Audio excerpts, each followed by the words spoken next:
नमस्कार दोस्तों, OCA network में आपका स्वागत है। मैं हूं ओमकार चौधरी। दो घटनाओं पर जिक्र करेंगे, दो देशों के साथ अपने संबंधों की चर्चा करेंगे। एक इस समय भारत यात्रा पर हैं फ्रांस के राष्ट्रपति मैक्रो साहब और दूसरा बांग्लादेश, हमारा पड़ोसी देश, जहां पर नई सरकार बनी है। तो मेरे साथ जुड़ रहे हैं जाने-माने जियोपॉलिटिकल मामलों के, रक्षा सुरक्षा मामलों के जानकार रैना साहब, अजय रैना जी। तो कर्नल साहब से जुड़ते हैं और फिर सीधे उन्हीं से जानने की कोशिश करते हैं। अजय जी, बहुत-बहुत स्वागत है आपका। नमस्कार। नमस्कार ओमकार जी, धन्यवाद बुलाने के लिए। जी। सर, बहुत अभिनंदन, बहुत स्वागत।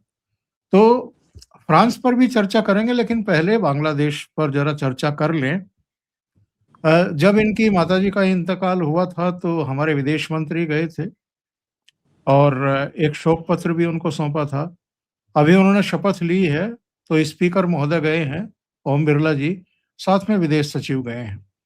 मुलाकात भी हुई है, प्रधानमंत्री की तरफ से एक पत्र भी उनको सौंपा है, नई दिल्ली आने का भी उनको निमंत्रण दिया गया है।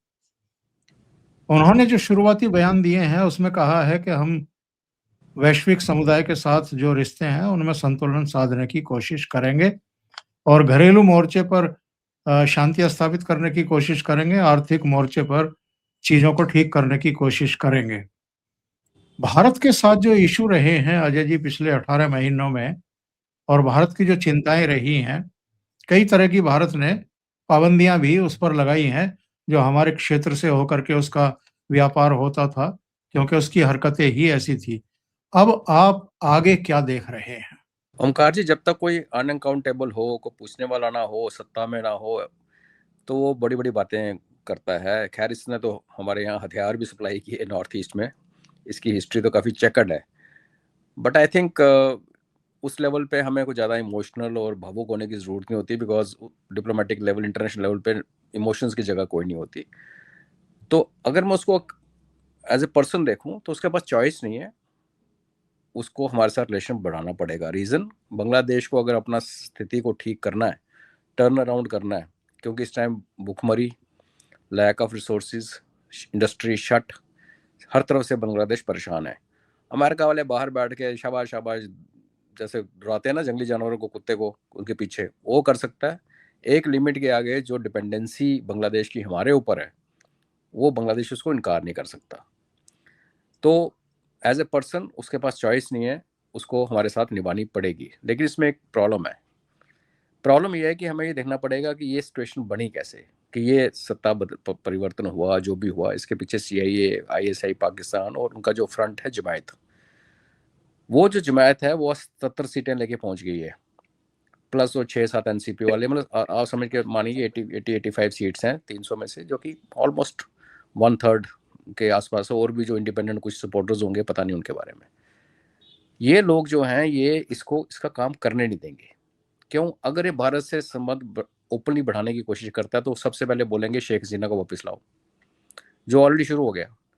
अब शेख हसीना को तो हम वापस देने वाले नहीं, तो ये करेगा क्या?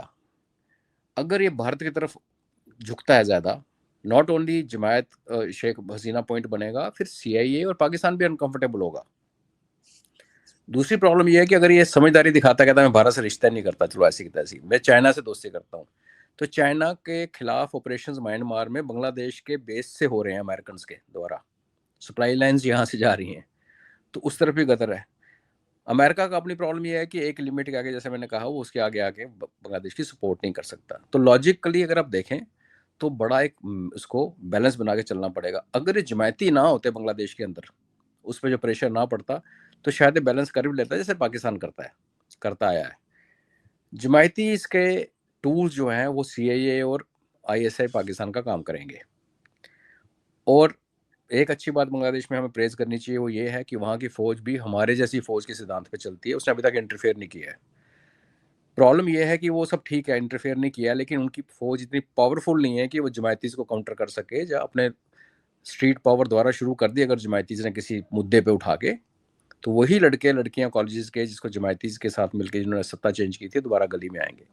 तो मेरा ओवरऑल असेसमेंट ये है ओमकार जी कि हालांकि एज ए पड़ोसी मैं चाहता हूँ कि जो भी हो शांत हो जाए, बिकॉज पड़ोस में आग लगी ठीक नहीं होती, और पाकिस्तान का इन्फ्लुएंस वहाँ से ख़त्म हो जाए, क्योंकि हमारी जो उनसे कॉपरेशन है बांग्लादेश के साथ उसमें ये मुद्दे क्लियर होंगे कि भाई तुम पाकिस्तानी को दफ़ा करो यहाँ से। तुमने जो नई ड्रामे शुरू कर रखे हैं, ट्रेनिंग कैंप लगा रखे हैं चिट्टागोंग में, तुमने चाइनीज़ के साथ रखी कराई एयरपोर्ट उधर, तीसरा की तुम एग्रीमेंट करना चाहते हो चाइना के साथ, ये सारी चीज़ें साइड पर रख दो। वो अगर मानने की कोशिश करेगा तो जमायती उसको मानने नहीं देंगे। ये एक इसमें एक वो है कीविट। तो उस लिहाज से देखें तो आने वाले दिनों में बांग्लादेश अनस्टेबल रहेगा। मुझे बांग्लादेश की शांति अभी लौटती हुई नज़र नहीं आती।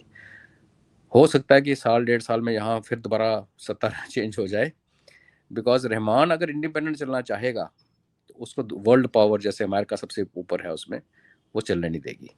और अगर ये हमारे साथ कॉपरेट करेगा तो वो पाकिस्तान को पसंद नहीं आएगा, और अगर ये कॉपरेट नहीं करेगा तो बांग्लादेश का टर्न अराउंड नहीं हो सकता। जब टर्न अराउंड नहीं हो सकता, आपकी इकॉनमी नहीं है, आपके पास पैसा नहीं है, आपकी टेक्सटाइल इंडस्ट्री बंद है, अब अमेरिका से यॉन खरीदोगे, यहाँ बना के फिर अमेरिका भेजोगे जो कि 30-40% महंगा पड़ेगा, आप कॉम्पिटिटिव नहीं रहे, तो फिर उसके बाद क्या होगा, फिर आपके घर के अंदर गृह युद्ध टाइप ही होता है, बिकॉज फिर हर बंदा क्या करता है जिसके जो हाथ लगाया लगा लो।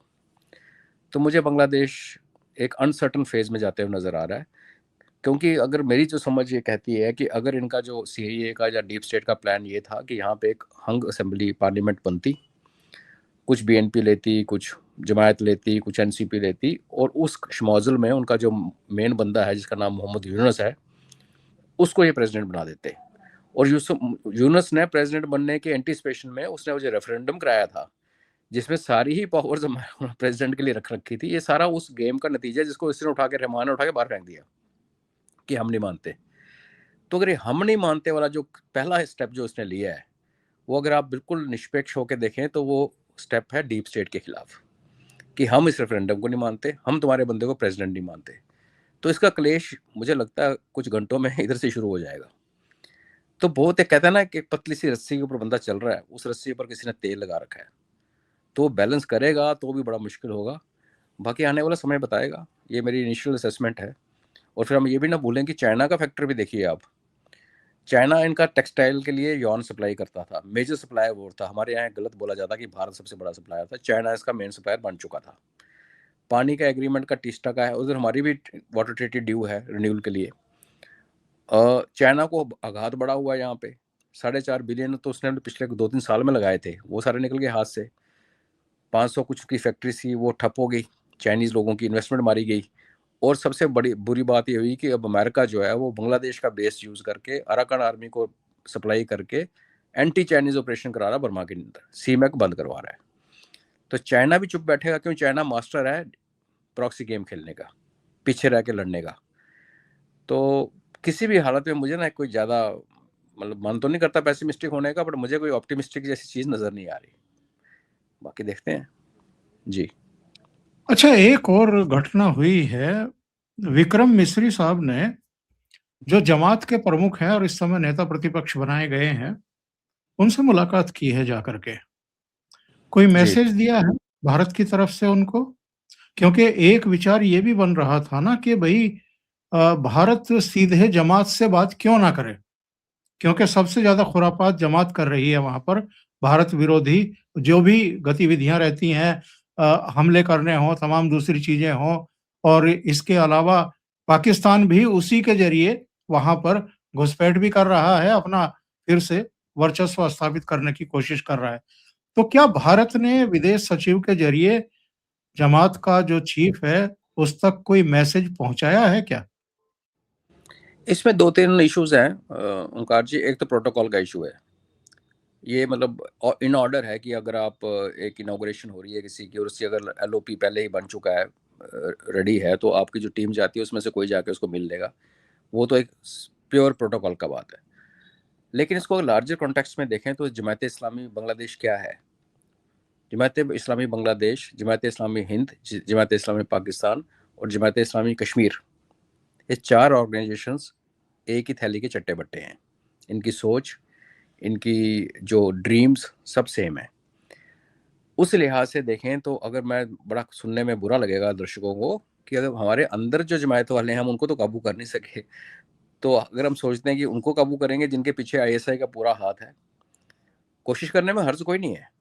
और आपको ये भी मतलब पता ही है कि ये जो लोग हैं जो भड़काते हैं लोगों को, इलेक्शन से पहले एक माहौल बनता है। जैसे हमारे प्राइम मिनिस्टर जी के बार कई बार कहते हैं कि इलेक्शन में कई बातें कही जाती हैं just for the heck of it. बांग्लादेशियों ने कहा नहीं, उन्होंने मार पिटाई कर दी, आगजनी कर दी।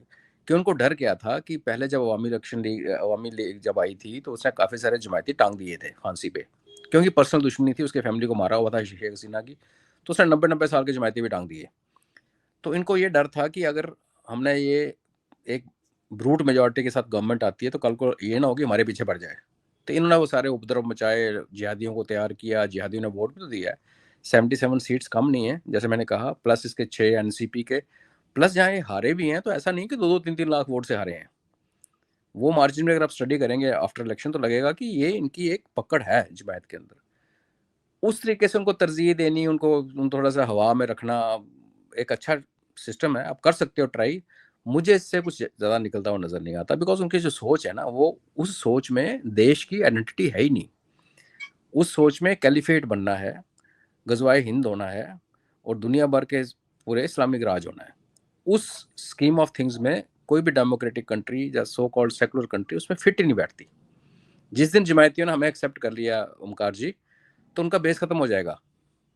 और वो करना भी चाहें, सपोज हम खरीद लें, ये भी तो है ना, मुंह पे पैसे फेंके बिक भी जाते हैं, तो उनके जो मास्टर्स बैठे हैं पीछे पाकिस्तान में, वो उनको बिकने नहीं देंगे। और अगर मुनीर ये कह रहा है कि अगला अटैक ईस्ट से आना है, सरेआम कह रहा था, तो एक प्लान वहाँ भी बना हुआ है। तो मुझे ये लगता है कि इनके अंदर शुरू होगा कुछ ड्रामा और यहाँ से कोई आफत हमारे ऊपर भी आएगी, और फिर ये बोलेंगे यार हमारे अंदर तो क्यास मचा हुआ है, हमारे खुद कंट्रोल में नहीं है, करें क्या। तो ये जो इलेक्शन रिजल्ट्स हैं वो डीप स्टेट के प्लान के खिलाफ तो आए हैं, लेकिन ऐसे आए हैं कि आज भी डीप स्टेट बाहर बैठ के बांग्लादेश के अंदर बांग्लादेश को और वहाँ बैठ के भारत को तंग कर सकती है। जी।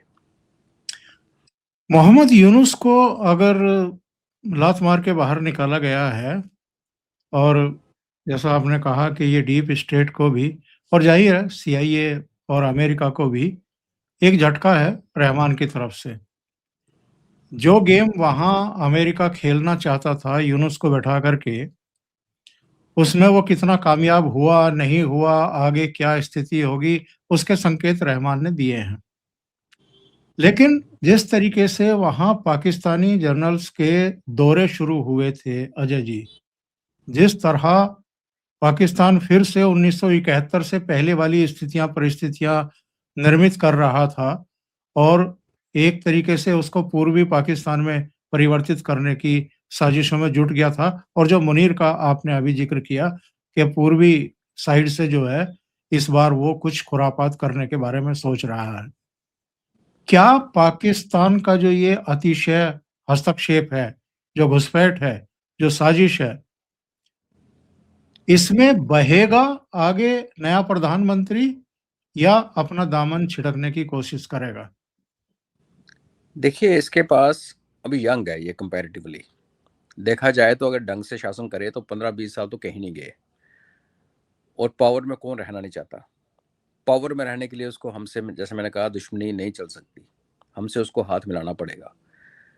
तो ये तो उसकी अपनी सोच हो सकती है, लेकिन जैसे आप हिंट कर रहे हैं और जो सच है कि क्या पाकिस्तानीज या सीआईए या डीप स्टेट उसको ये करने देगी, क्योंकि वो जो जितना मर्जी सुधर जाए, एक तो खुद बदमाश है। पहली बात हम ये ना बोलें कि ये बंदा कोई दूध का धुला हुआ नहीं है ये बदमाश एंटी इंडिया है, इसकी पार्टी का एंटी इंडिया है।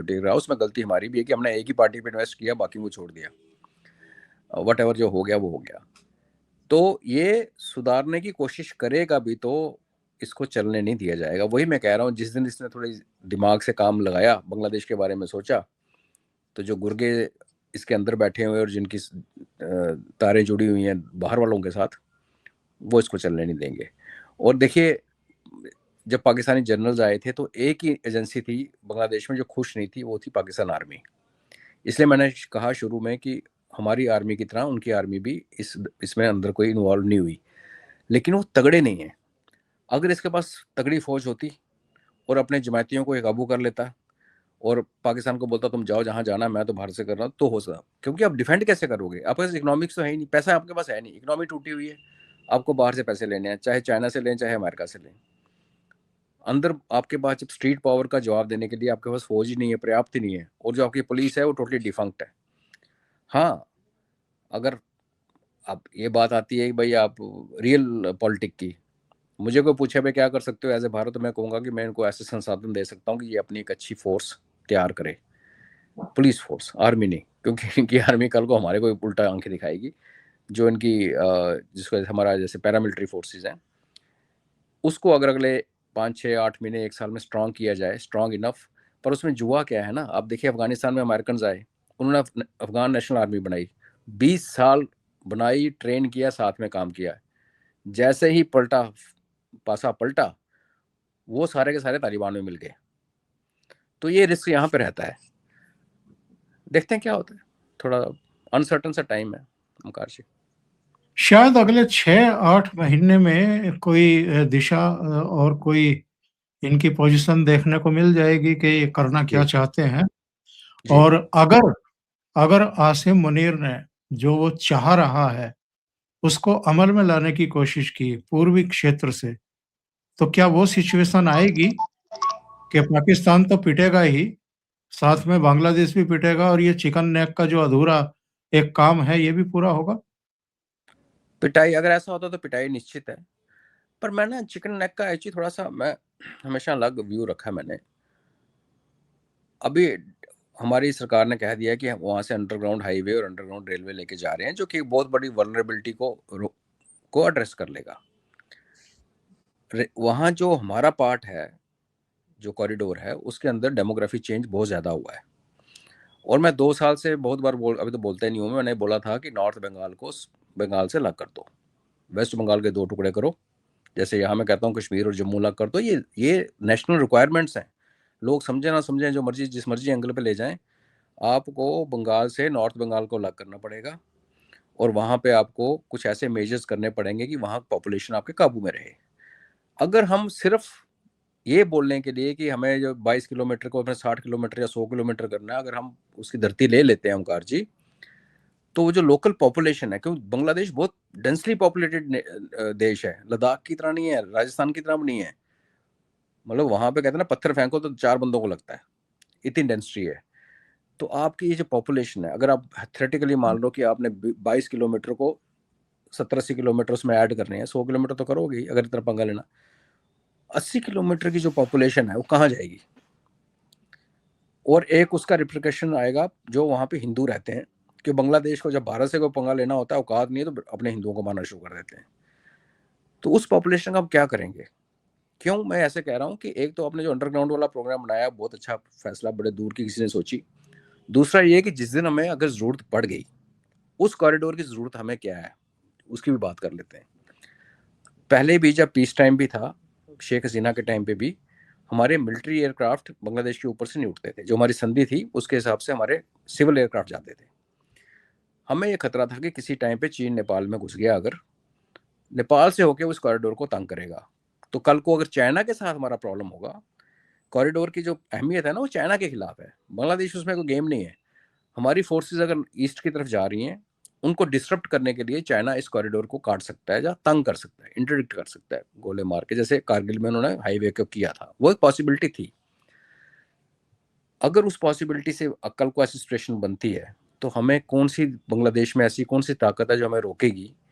अगर हम थोड़ा साउथ होके चिकन नेक के 60 किलोमीटर नीचे से अपनी फौज को भेजते हैं, अगर ऐसी विपदा आन पड़ी, तो इतने मसले हमारे पास हैं और ऐसे साधन भी हैं कि हम टेम्पररी ब्रिजिंग करके हम अपने उसका। दूसरा, चाइना के साथ फिलहाल हमारा रिलेशन ठीक है, फिलहाल चाइना की ग्रिप से नेपाल निकल चुका है, प्लस हमारी एयर लिफ्ट कैपेबिलिटी बढ़ चुकी है। लद्दाख में अपने गलवान में जब देखा, जब गलवान हुआ तो टैंक्स को हमने बाई एयर मूव किया, और 47 में जब टैंक्स को जिला पर चढ़ाना था तो टैंक्स को तोड़ के, टुकड़े करके, आगे करके, पीछे करके, क्रेन लगा लगा के खींच खींच के चढ़ाए थे। तो चीज़ें बदली हैं।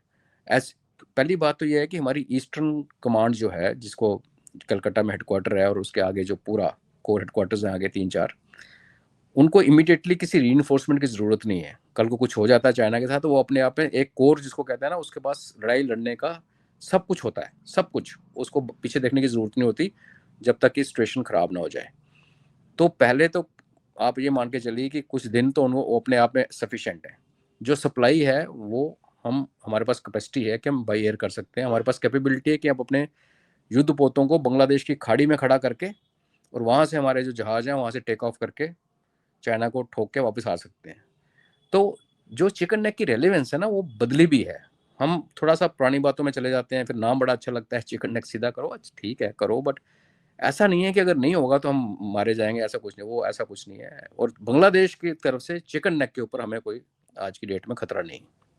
हाँ, अगर उनका वो बन जाता, चाइनीज आके एयरबेस बना लेते चिकन नेक के ईस्ट में, तो फिर हमें खतरा था कि हाँ भाई कल को जब हमारा चाइना के साथ पंगा पड़ेगा तो यहाँ से इलेक्ट्रॉनिक वॉरफेयर और कुछ ना कुछ करके हमें तंग करेंगे, जैमिंग करेंगे या जासूसी करेंगे। तो जो प्लान इन्होंने बनाया मैं तो उसको बड़ा अच्छा मानता हूँ, जो अंडरग्राउंड वाला प्लान बना लिया, और जिस दिन अगर जरूरत पड़ गई तो हम बांग्लादेश के अंदर से भी निकल जाएंगे। हम लड़ाई बिल्कुल। देख रहे हैं चाइना के साथ। जी नहीं, ये इसलिए भी चिकन नेक का जिक्र आ जाता है क्योंकि ये अपने विदाई भाषण में भी सेवन सिस्टर्स का जिक्र करना नहीं भूला। शातिर दिमाग का आदमी। इसने भारत का नाम नहीं लिया। इसने नेपाल का, भूटान का, समुद्र का और सेवन सिस्टर्स का जिक्र किया। तो ये खुरापाती आदमी, चलो इसका इसके शासन का अंत हुआ जैसे भी हुआ, लेकिन इसने एक तनाव तो पैदा किया ही। मैं आपको छोटी सी कहानी सुनाता हूँ। एक गांव में एक बंदा था, वो चोर मरा। खासियत ये थी गांव में चोरी नहीं करता, चोरी करता दूसरे गांव में जाके। तो जब उसने गांव में दूसरे गांव में चोरी करनी और भाग जाना, पुलिस ने इसके गांव में आना और सबको खड़ा करके पिटाई करनी। 30-35 साल वो गांव वालों को पिटवाता रहा, खुद गायब रहा, चोरियां करता रहे। जब वो मरने लगे ना, बुढ़ा हो गया, तो गांव में आया। आके उसने माफ़ी मांगी कि देखो मैं, मेरे कारण आप लोगों को 30-35 साल हो गए पिटाई खाते हुए, मैं अभी प्रायश्चित करना चाहता हूँ। तो आप ऐसे करना, मैं मरूंगा जब थोड़े दिनों में, मेरी ज़िंदगी थोड़ी बची है, तो आप ऐसे करना कि एक बांस मेरे गले में डाल देना, मुंह में, मेरी लाश का थोड़ा दुर्दशा करना और मेरे मुंह में बांस डाल देना, और ताकि आने वाले सब समझें कि ऐसे कुकर्म करोगे तो अंत अच्छा नहीं होता। तो गाँव वाले, चलो ठीक है। वो मर गया थोड़े दिन के बाद, तो उसके मुंह पर बांस डाल दिया। पुलिस वालों को पता लगा कि वो जो चोर है वो अपने गाँव में आया हुआ है, बड़े सालों से ढूंढ रहे थे, वो तो गाँव आ गया। वो गाँव पहुंचे तो देखा डेड बॉडी पड़ी है, बांस मुंह में पड़ा हुआ है।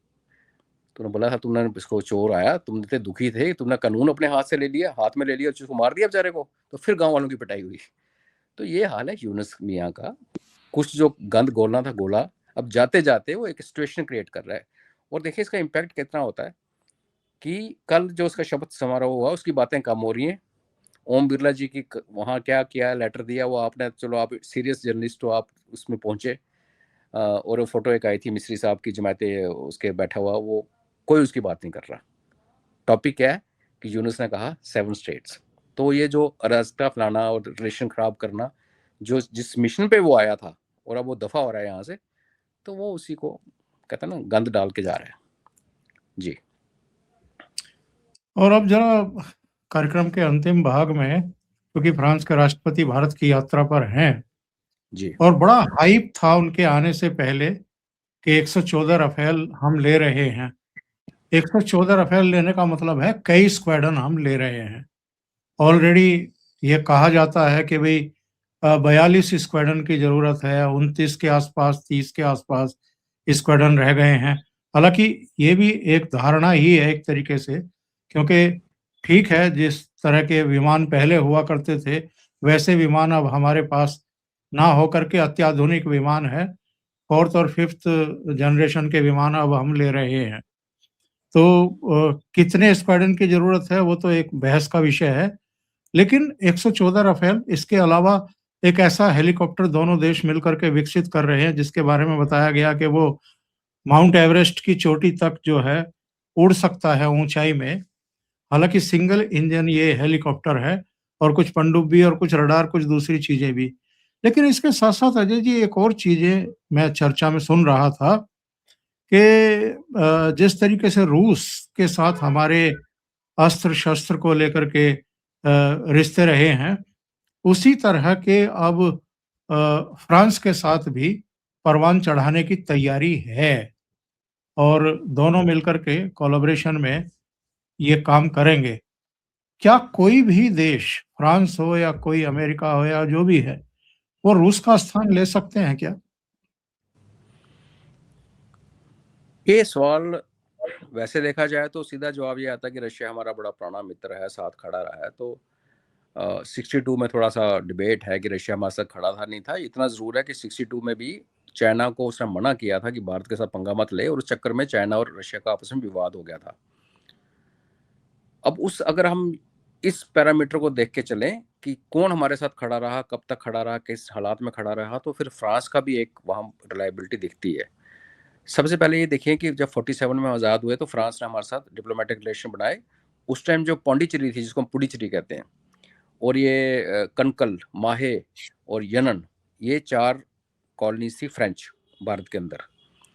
और इसको अगर कंपेयर करें गोवा में क्या हुआ पुर्तगीज के साथ हमें मिलिट्री एक्शन लेना पड़ा, जिसको पुलिस एक्शन बोलते हैं। और यहाँ पे फ्रांस ने क्या किया, बिल्कुल पीसफुली बिना झगड़े के वो चारों जो टुकड़े थे हमें दे दिए। ये एक बहुत अच्छा एक स्टार्टिंग थी हमारे रिलेशन की, जो शायद हमारी हिस्ट्री की किताबों में नहीं है और लोग नहीं समझते हैं। 47-48 में इंटरनेशनल रिलेशन की बात करते हैं तो एक अभी जो निकल के लोगों को आया कि चाइना के बदले में हमें ऑफर किया गया था इनफॉर्मली, यूएन में बनो हमने। तो दूसरी कहानी ये भी है कि फ्रांस एक ही देश था जो यहाँ से जिसने अपनी कॉलोनीज हमें हैंड ओवर की पीसफुली, जैसे सिंगापुर, जैसे हांगकांग का हुआ बाद में, उस टाइप से पहली बात। और उसका रीज़न ये है कि विश्व युद्ध 1 और विश्व युद्ध 2 में हमारे 1.5 लाख सैनिक फ्रांस को बचाते हुए लड़े, उसमें से 10,000 तो वहीं बेचारे दफन हो गए।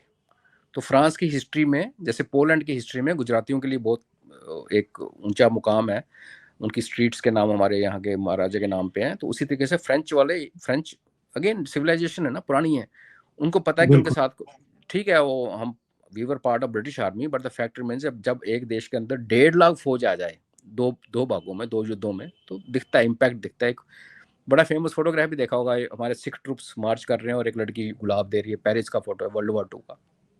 तो वहां से शुरू हुआ। 47 में बहुत अच्छा हुआ। 71 में अगर पूरे वेस्ट ने जब आंखों में जब बंद कर ली थी आंखें, जब जेनोसाइड हो रहा था, हम रो रहे थे, और जब भारत आया तो यूएस ने अपनी फ्लीट भेजी हमें रोकने के लिए। उस टाइम 71 की वॉर के बाद फ्रांस पहला देश था जिसने कहा था कि भारत एक इमर्जिंग रीजनल पावर है। ये वर्ड जो है ये फ्रेंच गवर्नमेंट के थे, उन्होंने रिकॉग्नाइज किया था। 74 में जब हमने अपना न्यूक्लियर धमाका किया, पहला टेस्ट किया स्माइलिंग बुद्धा, तो पूरी दुनिया ने बमें चढ़ा ली, रोने लगे, नाचने लगे। तो उस टाइम हमें उन्होंने बोला कि एक थर्ड वर्ल्ड कंट्री होके एक रिस्पॉन्सिबल नेशन है और इन्होंने न्यूक्लियर टेस्ट किया है, ये बहुत बड़ी अचीवमेंट है। ये फ्रेंच गवर्नमेंट का ऑफिशियल स्टेटमेंट था। और उसके बाद सिर्फ स्टेटमेंट नहीं हुआ, हमारे ऊपर जब सैंक्शन लगे तो यूरेनियम जो है हमारा आया वो फ्रांस से आया 74 के न्यूक्लियर टेस्ट के बाद। उसके बाद आप देखें हमारा डिफेंस के साथ इनका मिराज 80s में आए और आज तक उड़ रहे हैं। सबमरीन हमारा इनके साथ स्कॉर्पियो फैमिली की सबमरीन का जो एग्रीमेंट है, जो लेन देन है, वो इनके साथ है। तो हमारा ये जो 94 में एक चीज़ और हुई थी कि हमारी पहली बार इनकी रिटर्न में हमारी इनके साथ स्ट्रेटजिक पार्टनरशिप साइन हुई 94 में, नो 98 में, हाँ वाजपेयी साहब के टाइम की बात है। तो ये पहली बार हमने फर्स्ट वेस्टर्न नेशन था जिसने भारत के साथ स्ट्रेटजिक पार्टनरशिप। ये अमेरिका तो बाद में आए, सबसे पहले वेस्ट में से यही था। देखो फ्रांस को आप कैसे देखना चाहिए हमें कि ये 5 वीटो पावर्स में से एक है। ये वेस्ट की एक जो बची खुची साख है अमेरिका के खिलाफ, उसके बाद सबसे बड़ी जो पावरफुल कंट्री मिलिटरीली फ्रांस है। यूके का तो आपको पता है 70-80 टैंक बचे हैं, कुछ बोलता है 40 टैंक बचे, वो तो खत्म हो गया। तो इन्होंने बिल्कुल। स्ट्रेटजिक पार्टनरशिप वेस्ट की सबसे पहले हुई। 98 में न्यूक्लियर टेस्ट हमने किया, हम पे सैंक्शन लग गए। 99 का जो गणतंत्र दिवस था उसमें हमारे यहाँ चीफ गेस्ट कोई आ नहीं रहा था, तो इनका प्रेसिडेंट आया था। तो फ्रांस ने हमारे साथ खड़े होकर बहुत बार इसने हमें यूएन सिक्योरिटी काउंसिल में हमारे फेवर में इसने वीटो भी किया है और सपोर्ट भी किया है। तो ऐसा, और प्लस आप देखिए रशिया के साथ हमारा बेसिकली क्या, मिलिट्री हार्डवेयर खरीदते हैं, और ऑयल अभी 4 साल पहले शुरू किया, पहले ऑयल नहीं लेते थे हम लोग। फ्रांस के साथ हमारा स्पेस को, इसरो का, इनकी जो स्पेस एजेंसी है CNES बोलते हैं उसको, उसके साथ इसरो का पुराना 50 साल पुराना कोलैबोरेशन है। तो हमारे इसरो के डेवलपमेंट में जब अमेरिकन हमारे साइंटिस्टों को मारने में लगे हुए थे, फ्रांस की CNS जो थी, वो CNES, उसने हमें सपोर्ट किया है। अब क्या है ना, ये चीज़ें ओमकार जी आई नहीं पब्लिक डोमेन में, ना किसी ने पढ़ाई ना कुछ किया। 2008 में जब ये NSG वेवर का पंगा चल रहा था कि हमें न्यूक्लियर सप्लाई ग्रुप ने ब्लैकलिस्ट कर रहा था, फ्रांस पहली कंट्री थी जिसने कहा था मैं साइन करूंगा सिविल न्यूक्लियर डील और मैं आपको दूंगा यूरेनियम। तो सेक्रीफाइस की मैं बात कर चुका हूँ। तो हमारी एक हिस्ट्री है। और आप ये भी देखिए ना कि कहते हैं ना कि दुश्मन के इलाके में या आपके जो जिन चीज़ों से आपके पंगे होते हैं, उस इलाके में अगर अपना बंदा हो तो वो बड़ा हेल्प करता है। रशिया और फ्रांस में क्या फ़र्क है? रशिया, मैं कोई रशिया के खिलाफ तो बोल नहीं रहा, रशिया तो है ही है।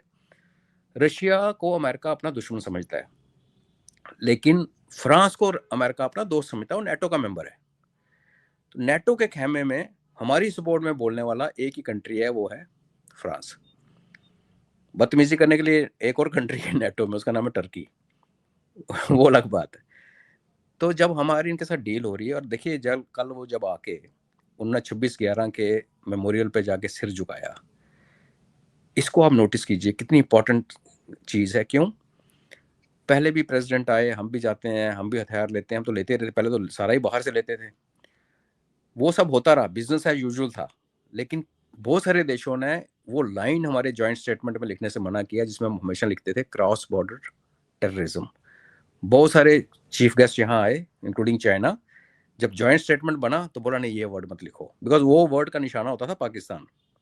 बिल्कुल 26/11 के मेमोरियल पे जाके जब वो सिर झुका रहा है, इसका मतलब वो रिकॉग्नाइज करता है कि 26/11 किसने करवाया था। इसमें तो कोई शक ही नहीं है ना, सबको पता, दुनिया को पता है, अमेरिकन भी मारे गए उसमें, यहूदी भी मारे गए। तो हमें इस परिप्रेक्ष्य में देखना चाहिए।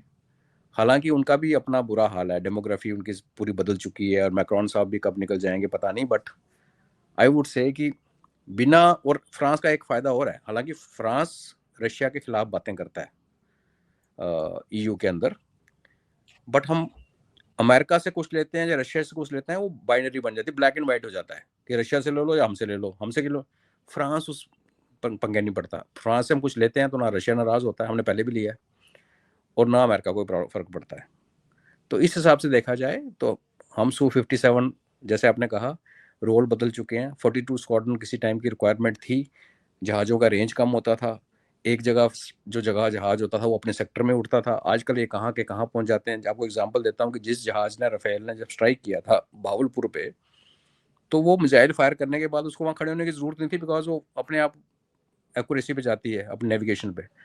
तो वो अटैक करने के बाद राफेल जो मल्टी रोल है, तो उसके बाद वो एयर डिफेंस रोल में आ गया, जो एयरफोर्स का एक बहुत बड़ा एयर डिफेंस रोल भी बहुत इंपॉर्टेंट होता है। तो एक ही जहाज 2 रोल कर रहा है। Su-57 वो बेसिकली एयर डिफेंस जहाज है। तो ये जो आप कह रहे हैं, तो मैं, जो लोग कहते हैं इंपोर्ट कर लिया, ये कर लिया, हमें समझना चाहिए हमारे पहले ही शॉर्टेज है। दूसरा, अगर अगले 10 साल तक हमारा इंजन जहाज नहीं बनने वाला, मान के चलें, तो 2030 आते आते हमारे जो मिराज और ये जो जैगुआर जब फेज आउट हो जाएंगे, तो पता चला हमारे पास 3-4 स्क्वाड्रन बचे। इसलिए ये डिसीजन बहुत इंपॉर्टेंट है। और ये ऐसा भी नहीं है कि राफेल आज ही कल आ जाएंगे सारे, इनको आने में भी 2-2.5 साल लगेंगे, आज साइन होता है बिल्कुल बिल्कुल तो गवर्नमेंट टू गवर्नमेंट डील है, कोई करप्शन का नहीं है। तो मैं तो उसको वेलकम मूव कहता हूँ, और रिलायबिलिटी आज तक फ्रांस ने हमें धोखा नहीं दिया है जी। इसके अलावा मैक्रो साहब ने मरीन ड्राइव पर जॉगिंग करके पूरी दुनिया को ये भी मैसेज दिया है जी कि भूल जाओ अब 2008 को। ना मुंबई वाले उस घटना को याद रखते हैं और ना दिमागों पर वो हावी है। जी, यहाँ बिल्कुल एकदम सुरक्षा है और भारत पूरी तरीके से सुरक्षित है। ये बहुत बहुत बड़ा बहुत सिग्नल धन्यवाद। था। बहुत जी, बड़ा बहुत बड़ा सिग्नल था। सिग्नल है। बड़ा जी जी, सिग्नल। एब्सोल्युटली। बहुत बहुत धन्यवाद अजय जी जुड़ने के लिए और इतने महत्वपूर्ण मुद्दों पर चर्चा करने के लिए। दर्शकों से निवेदन है कि अगर आपको ये चर्चा अच्छी लगी है तो लाइक का बटन दबा दें, इस वीडियो को शेयर करें, चैनल अभी तक सब्सक्राइब नहीं किया है तो कर लें, और अजय जी का एक चैनल है त्रिनेत्र, उसको भी आप सब्सक्राइब करें और सहयोग करें। बहुत बहुत धन्यवाद Ajay ji, thank you so धन्यवाद। मच। थैंक नमस्कार। यू। जय हिंद जी। जय हिंद।